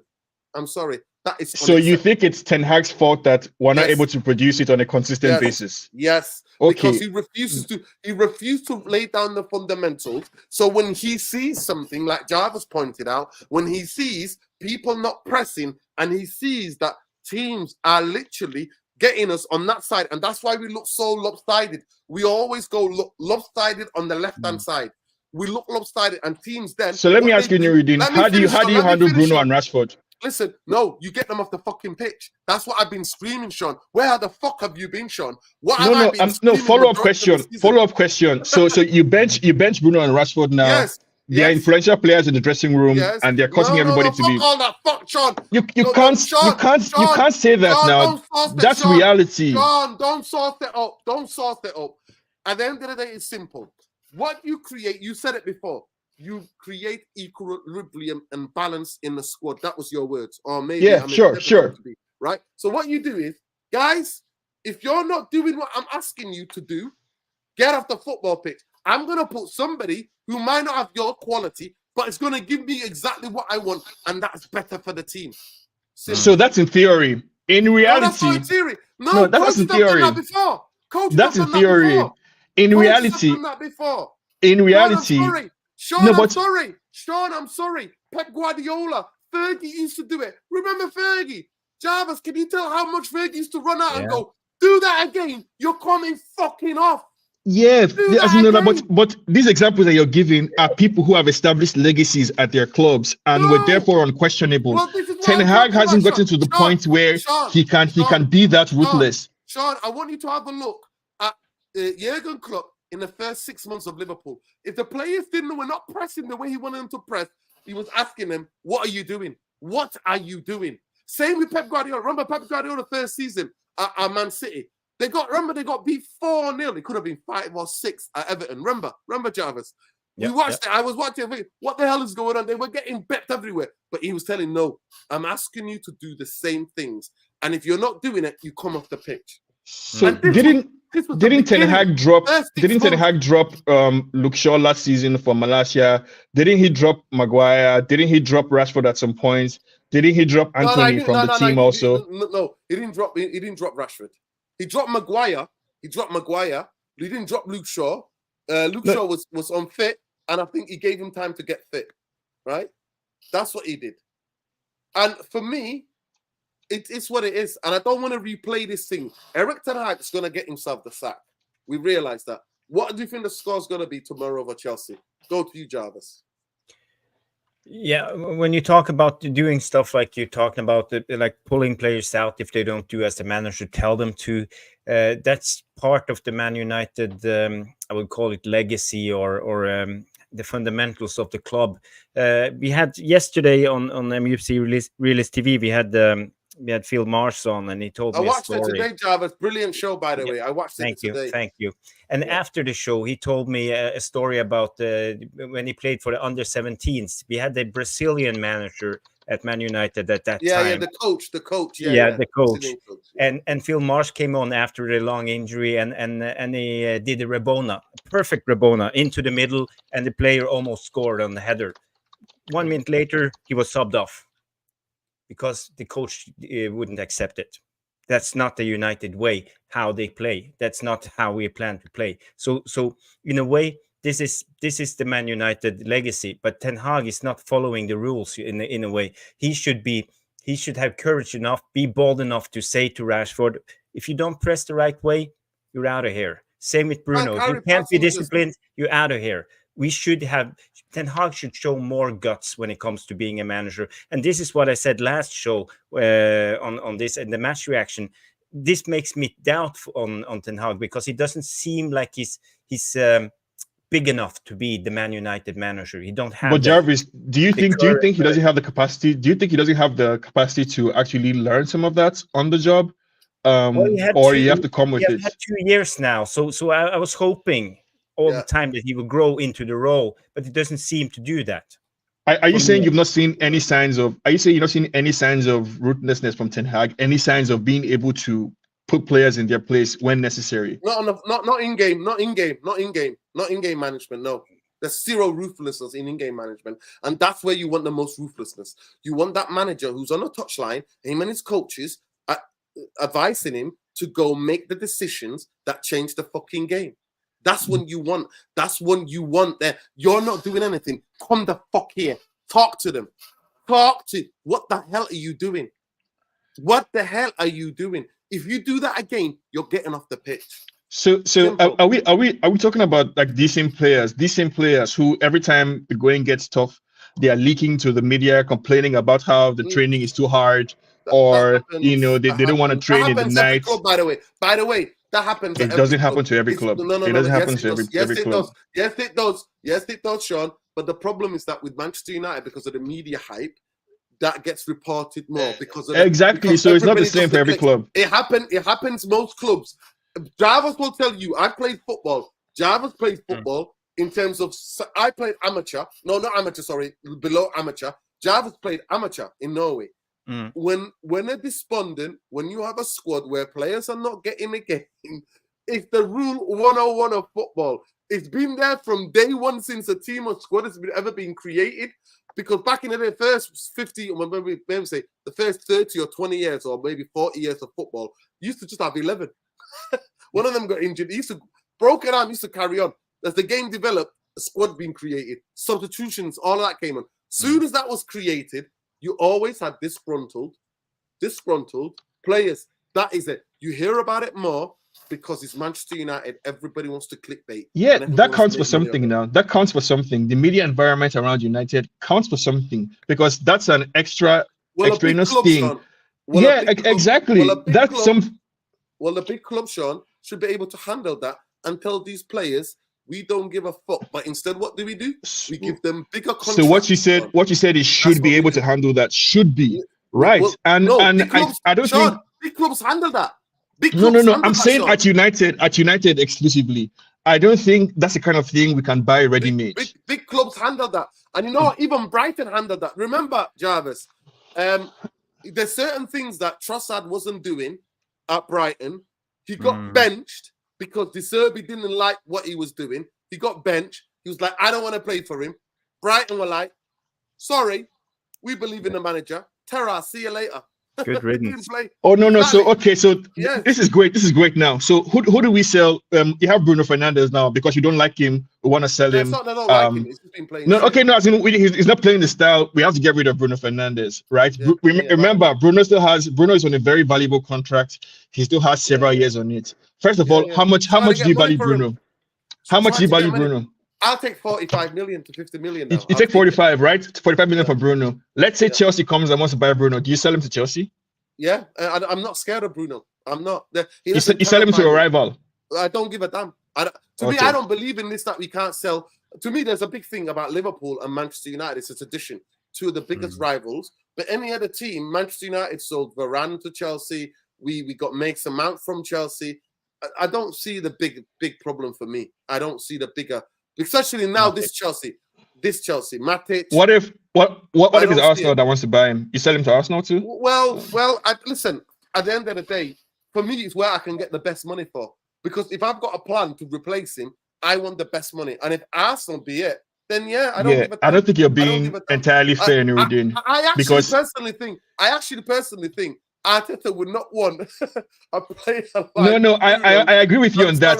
But all I'm trying to highlight is the difficulty that could come up with offloading certain players who are on certain types of contracts and for whom the destinations might be limited. I'm giving their agents 5 million to find them a football club. I'm paying them off. See you later. How many years? Couple of years on your contract? Yeah, I mean, but like there's no way that happens, There's no way that happens. Rashford is the most valuable player. I'm begging and pleading with Paris Saint-Germain to come and get him, to take him for 60 million. Ta-da! he can. I know for 100% fact, Luis Enrique will grab Rashford in a headlock. What if Rashford says he doesn't want to go? Listen, 10 draining. No, his people wanted to go. He already wanted to go. I don't know if you ever saw him in the overlap. What if he says he doesn't want to go? No. He literally said he wanted to go. There was an opportunity to go to Paris Saint-Germain. He didn't say he wanted to go. He said there was an opportunity. There's an opportunity to go. Yeah. He said there's an opportunity, but I love United so much, I never ever considered it. No, listen. No, that's what he said. He said, Gary never asked him the question, was there serious rumors about you go? He said, yeah, there was contact and there was opportunity to go. And I know that he would want to go and win more. I would encourage him to do that. To go exactly. But he said the opportunities, but he didn't want to go. He didn't want to go. Sean, I promise you this now. If you got an agent, the club don't want you. Jarvis, there's only few players who really put their thing down to say, no, we're not moving. Harry Maguire knows he's never going to get that level of pay. Paris Saint-Germain can pay the wages. It's usually about the wage. Can you pay the wages that Manchester United are paying me? And I promise you, Sean, within 2 months, you will see. What if PSG sense your desperation and value him at 30 million? Sean, let me finish. What happens then? Sean, let me finish. No, that's not why he's valued. I'm saying, what if they sense your desperation and offer you 30 million because you're in a handicap position? Sean, I'm sorry. Let me finish my point. You will see Luis Enrique after 2 months, Rashford understanding the way to press, not going in, running in straight lines, running in diagonally, doing his body shape. He will be taught how to press properly. And if he doesn't, he'll find himself on the bench. But let me get this super chat. Adewale, Northern, you spoke. We spoke not his yesterday. Erickson I said his reason to Donny couldn't play was because agreement he made with players in his position, Bruno Mount. Wow. Yeah. When a manager comes out and says stuff like that, I mean, don't say these things. Sean said he didn't say these things. Sean was no, he didn't. He didn't say it the way he didn't say it the way they're framing it. And even that Donny van de Beek. Here it is. Here is the quote. He highlighted. Then his opportunities were so few.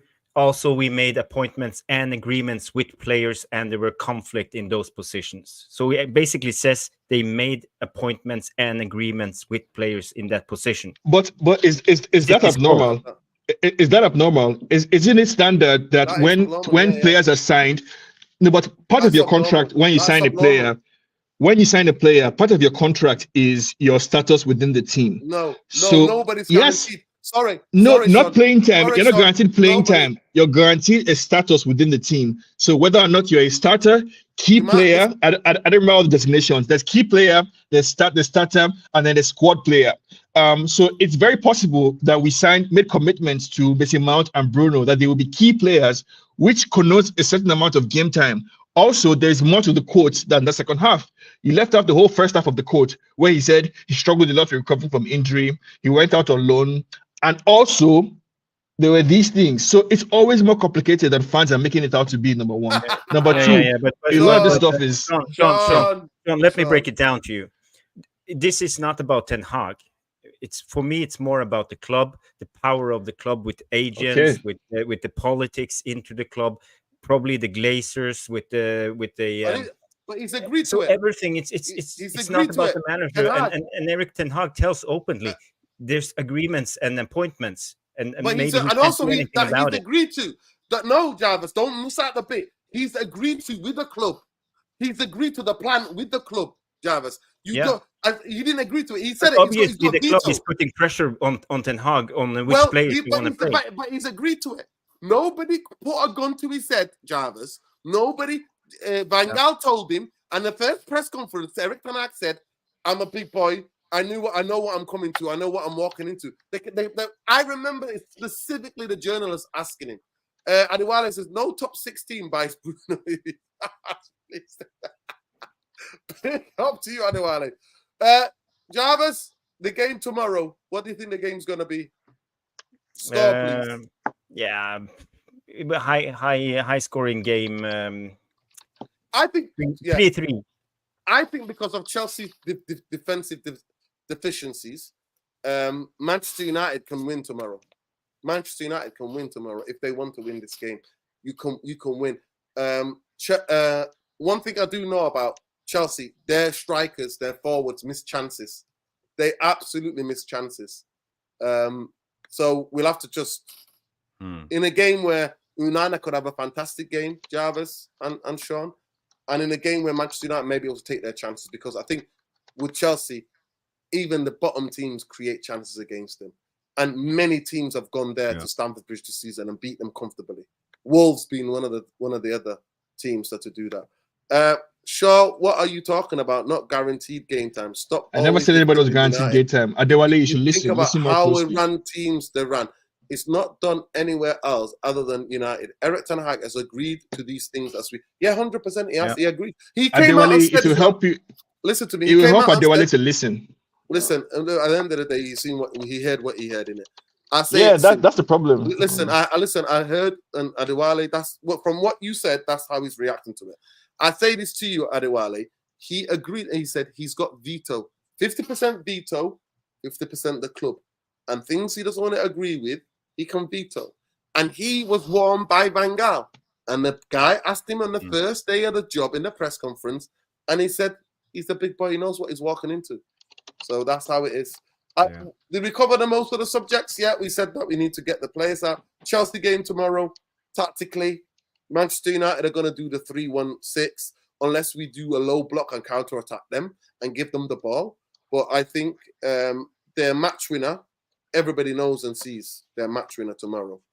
Their match winner is to kill Colton Palmer. He's been phenomenal. He's been phenomenal for him this season. Good. I think the guy, the Ukrainian guy, is coming into form. I see him now. Yeah, he's understanding position to take up. He's understanding, so he's a danger guy. Mikuweke, the two players that they've got, and the other guy, I forgot there's two, Mikuweke and the other guy of Nigerian descent, actually, the other player of Nigerian descent. I forgot his name. He's fit now, and he's playing well as well. So two of them, they've got a bench of attacking players, but they're decimated by injuries, just like Manchester United. So it is what it is. You know, it is what it is. But Manchester United... Tomorrow, for United fans, I beg people who say they don't see what Ten Hag is doing style of play, please watch our wing backs. Watch Dalot, watch Wan-Bissaka, watch where they play, watch where they play, watch how they move, watch our wingers, Sean, watch what happens. No, I'm asking people to. Sean, breaking news: majority of teams do that this season. The wing backs the full backs either go either right up wide like Brighton, or they invert. No, but you're making my point. Sean, you're making my point for me that this style of play discussion is overrated. So if you're no, I'm saying how I judge Manchester United tomorrow, Sean, is how well we keep the ball, right?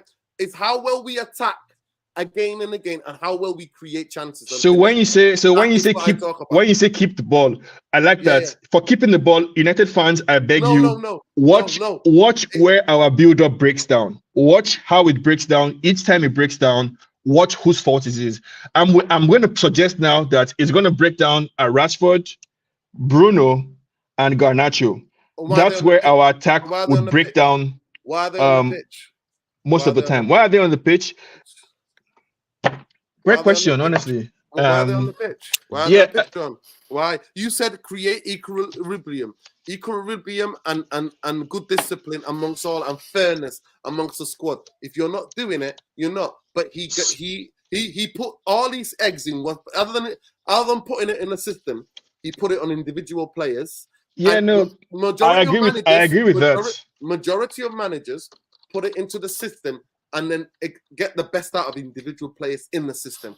Eric Ten Hag's done it the opposite way because he was chasing 4 trophies, and I told him he will catch up with him. And now, boy, is he catching up with him. I don't want him sacked if he loses tomorrow. I don't want him sacked if he loses against Liverpool. I need this manager to be damaged. His reputation, the fraud that he is, to be shown to the world. And then it takes him 3 to 4 years to recover and find the club that actually suits him. That's what I want. Yeah, I don't agree with any of that. I want us to win tomorrow. I want us to win. I want us to win as many games as possible, right? I'm more interested, honestly, and the point I keep making for everybody to understand, I'm more interested in winning. because I think winners No, look good. I'm not. I think winners get to tell the story. Winners get to write history. Winners look good. Like no matter how you win, nobody cares. Winners always look good. Sorry, Sean. That's not Manchester United tradition. That's not what Manchester United is built on. I'm sorry to say that. Manchester United Football Club. Yeah. Set up by workers.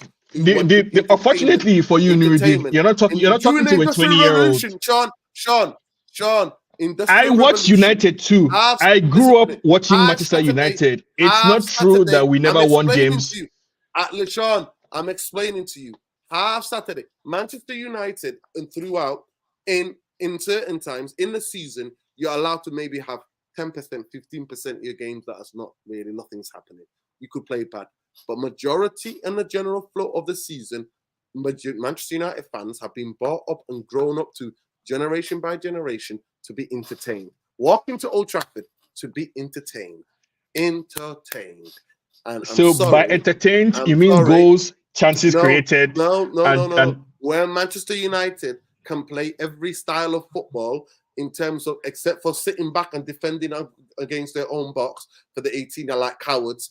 Every style where they're leaving 2 against 2, dominating the midfield, creating loads of different chances, scoring spectacular goals, having fluid football where we can pass the ball to each other, other than getting like a hot potato and whacking it up to nobody. And I mean, come on, that's not a reasonable expectation. That's not a reasonable expectation. Sean, like you want us to basically bully every team we play all the time. No, at Old Trafford, in a theatre of dreams, that's why it's called the Theatre of Dreams, Sean, because dreams became the reality.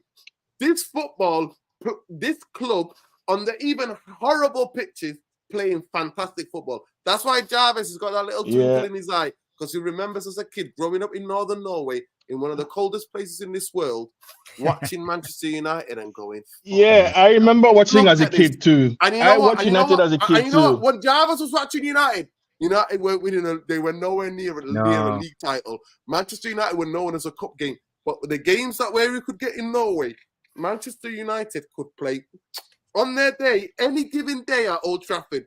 They could bring the best team like they did that Maradona's Barcelona. Rip them apart at Old Trafford. They would get any team, Liverpool, whether it's in the cup final or whether it's at Old Trafford. Even when Liverpool winning titles, United could go to Anfield and absolutely outplay them or bring them home to Old Trafford. That's just not true, Nuruddin. Even people like Gary Neville, Rio Ferdinand, and all those guys would admit that there were many games. There were many games that United played. I'm talking about in the 80s, Sean. Okay, in the 80s. All right. I'm talking about.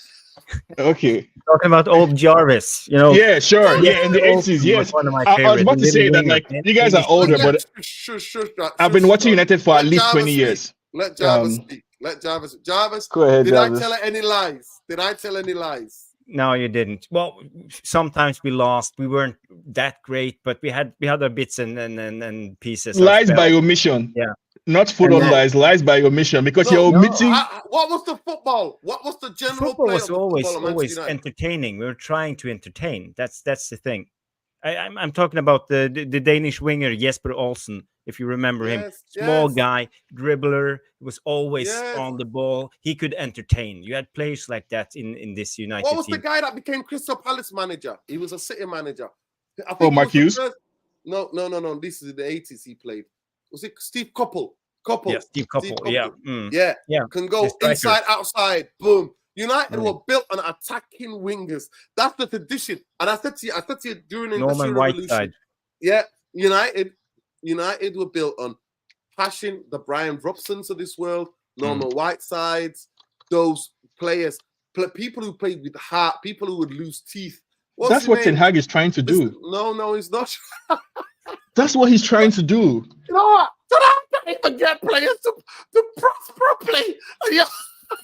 No, he can't because the players he's working with don't have any integrity. That's why he can't. Sean, in that time, I'm not gonna lie to you, when in the 80s and 70s, if the manager said to do something and you didn't, manager would grab you and chin you and punch you in the Yeah, but everybody is talking about how these players these new players require a different type of management than the older generation. Everybody understands that as well. That these players don't respond to the same things. So like all around plays. Like Ten Hag is dealing with, I think, a very complex situation. He's dealing with soft people, soft guys, soft personalities, soft characters who don't respond to the same motivational tactics as the previous generation of players. That is a fact. And he has to learn on the job. Sean, it's 3:00 over there in Java's corner. He's been trying to put Swedish furniture together. He's been doing his head in. Your score, please. Ikea. Your score to Java's. Your score. 3-3. 3-3 is my prediction. Open-ended game, a lot of goals. Yeah, honestly, I'm pessimistic. I wouldn't be surprised if we lose on Thursday. Basketball to vacation. Yeah. So you're expecting a basketball to vacation. What are you expecting, Sean?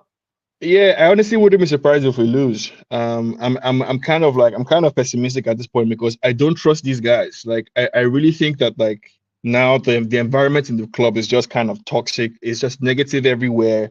Ten Hag can't get anything out of these guys for love or money. So yeah, honestly, I don't see anything good really coming out of anything that we're doing, except maybe we're able to get Martinez fit for Thursday. I think that'll make a huge difference. It's not happening. He's out for 30 days. That's what they say. Yeah. So honestly, like roll the dice. Like just roll the dice, and whatever comes up, we'll see. Well, he's rolling. Listen, Erik Ten Hag is rolling his dice, and his dice is all coming back losing. Ten Hag, you're here to stay for me. He needs to bleed slowly. Because what he catfished me, what he promised me, what I saw of Ajax, he lied to me. You lied to me. That's how it is for me. He lied to me. That man lied to me. And then now he can't even get players off the pitch who are not doing anything. And to me, the rest of the players in the squad, I've lost all respect for him. And I would too. Jarvis would lose respect for him. Sean, you would lose respect for him. I agree with you on that part. Yeah. That's why I said you're at your strongest when we're talking about the strongest critique is talking about how he's failing to keep these guys accountable. And I'm with you all on that.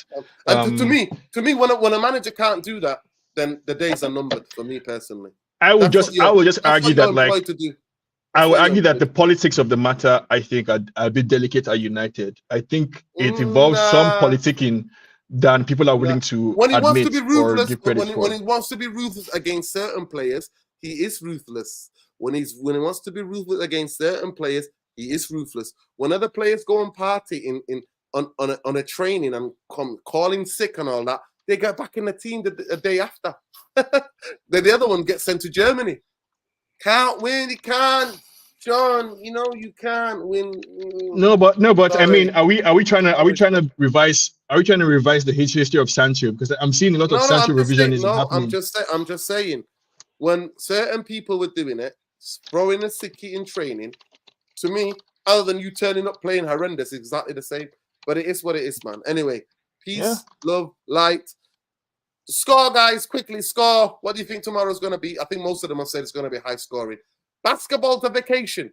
It's going to be both draw because both managers need not to lose. Yeah, it'll probably be a draw. A terrible game where we're trying to do a low block. They're doing a low block, Jarvis. Can you imagine that? Yeah. We're doing a low block. They're doing a low block because both managers. No, it ain't happening. Just like I thought Arsenal City game. I thought City didn't want to risk it. That's the first time I ever saw Pep Guardiola. He had the bench to risk it, and he didn't want to risk it. Did you see that, Jarvis? Did he know? Yeah. What do you mean? What do you mean? Against Liverpool too. I think it was 1-1 game when they missed the penalty in the 90th minute. Usually, Pep Guardiola, like against Liverpool, he took off De Bruyne, and where the game Liverpool and that was end to end, he took off to get more control. In the game against Arsenal, he had the bench to change it, to go more attacking as the home team, to go for it, to try to score the goal. He didn't do that. Instead, he kept his team the shape, and he thought, okay, even if they get a point, then I'll take it. The first half they did. The first half, City tried to win the game. Second half, they didn't. He didn't go for it. That's when towards 70 minutes is usually where managers go, do I stick? What's the other expression? Do I stick or twist? Yeah. And he didn't. He stuck. He didn't twist. Yeah, I mean, And I remember lockdown. Remember that lockdown season at Old Trafford when we played again. It was a game against United against City on the Ollie. And you know what? They didn't have the main possession. He does weird games sometimes, Pep. They went, and that game was exactly the same. Yeah. He was like, I don't want to get beat here today. I don't know. We can't win, so I don't want to get beat. But that was really interesting. And if you see the record against the top 6, Arsenal have the best record against the top 6. Yeah, they do. Yeah. So Arsenal look good this free season. Palestine. Yeah, free Palestine. I thought they could have hurt City, but they weren't at it. They could have hurt City. But oh my God, Jarvis, what a player you have there, by the way, that young player. The number 10 for Arsenal. Odegaard. The Norwegian. Oh, what a player. Yeah. He's his fantastic. physicality. I thought he was Arsenal's best player by absolute mile. He covered every inch of that pitch. His pressing, the way he presses, everything, honestly. Yeah. Yeah, he's been really great. Captain. And Odegaard, he's a special player. I know him very well since he's Norwegian, and I've been following him since he was, I think he was 15 years old. He played in the Norwegian Premier League. Or was it 16? And then he went to Real Madrid. He had Zidane as a coach. He played. He trained with Real Madrid, with Ronaldo, Benzema, all the great guys. And he was out on loan 2-3 times in the Netherlands. Played in the Eredivisie. Grew as a player, but he couldn't make it at Real Madrid. And Arsenal bought him, and now he has become a great player in a way. So but sadly we will never see him in the World Cup with Norway. It's such a shame that you've got 2 world-class players. You haven't got like 5 just solid players. Our defense is crap to play with them. But we have Ayer who scored against us. You know what I like about Odegaard? I like how now he's such a great player. When 2 years ago, if you watch Arsenal fan TV, if you listen to Arsenal fans, they hated they hated his guts, basically. The same way they hated Arteta. Which is why I'm pleading with United fans. Patience. No. See the big picture. No, I'm sorry, Look Sean. at it in I'm 3-year sorry, timelines. Sean. Okay. I'm sorry. You could see with Arteta clear, distinctive coaching rhythms. I disagree. In the play, you could see it clearly. Arsenal fans were angry because they were not getting the result. I think hindsight makes everything clearer. Sean, in hindsight, you could see. No, it doesn't. Yes, sure. I have sat here. I watched Arsenal. Every United fan, every other football fan watched Arsenal and was saying, Arteta, there's something about this guy, about him. And as soon as he cleared out the players that he didn't want anymore, he brought in the youngsters. The youngsters developed and he coached them. He made them better. He improved them. That's what happened. But there was always something about Arteta, and that's why Arsenal stuck with him, because they knew there was something about this guy, what he's doing on the training ground, what he's doing with the young players, and they saw it, and now they backed him. That's what happened. Or they refuse to be swayed by temporary passions. That's a lie. That's a lie. No, in the whole world. I'm sorry, Jarvis. But and Sean, no way did I ever see Arsenal in games where they looked so lopsided, where nobody was pressing, where players who were on the pitch were not doing what Arteta wanted. Bro, the proof is out there. Go and look at videos. There are videos on YouTube. This guy is clueless. This guy doesn't know what he's doing. No. This Arteta man is a foolish manager. I'm sorry. Arsenal fans. I'm sorry, Sean. Arsenal fans are the most emotional fans in world football. Nah, United fans right now we are taking over from Arsenal fans. I'm sorry, Sean. Everybody understands the level of delusions of Arsenal fans, right? I think United fans honestly are getting there. Sean, everybody agrees. The point you're making is non-valid here. What do you mean everybody? Who is everybody? The people who agree with you. The majority problems with Arsenal fans was the results. Not the way they played. That is a fact. A fact. It was never about the way they played. No Arsenal fan was moaning and saying, look at the way we played. We played so lopsided. The players don't know what it's. No, they were losing games because they have inexperienced, younger players and who were making mistakes. Facts. Good night, people. Win, lose or draw. Glazers out. Jim the Rat Judas out. So what Arsenal fans were shouting at Mikel Arteta after Crystal Palace game? you're not fit to wear the shirts. Yeah. Listen, Is what they told. Because they were losing What they games. told.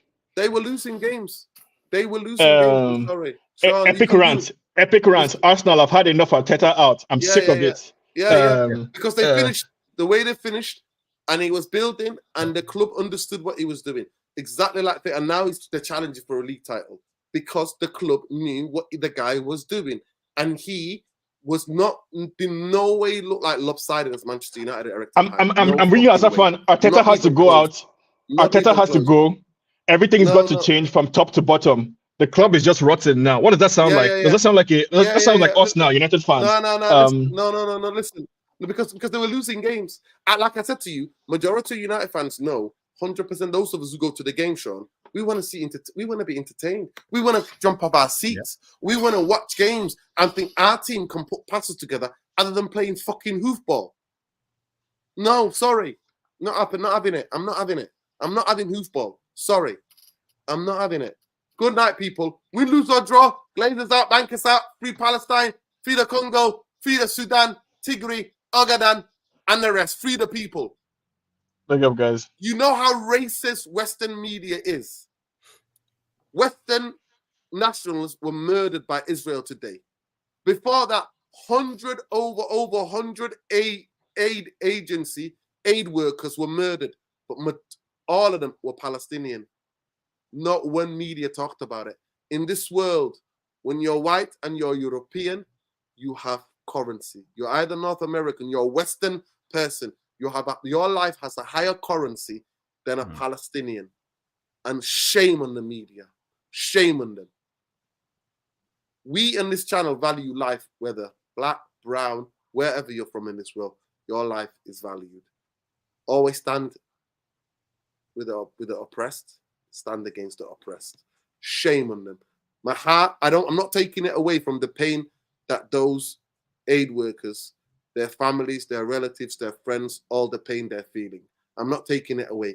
I'm covering how the media 24-hour circle has been covering them instead of covering all the aid workers and the almost 70-something journalists who were murdered by the racist state of Israel. That's what I'm talking about.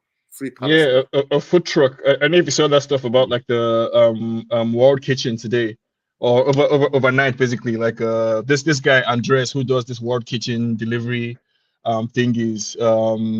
About 5 of them or so were killed, including like some British citizens, some American citizens.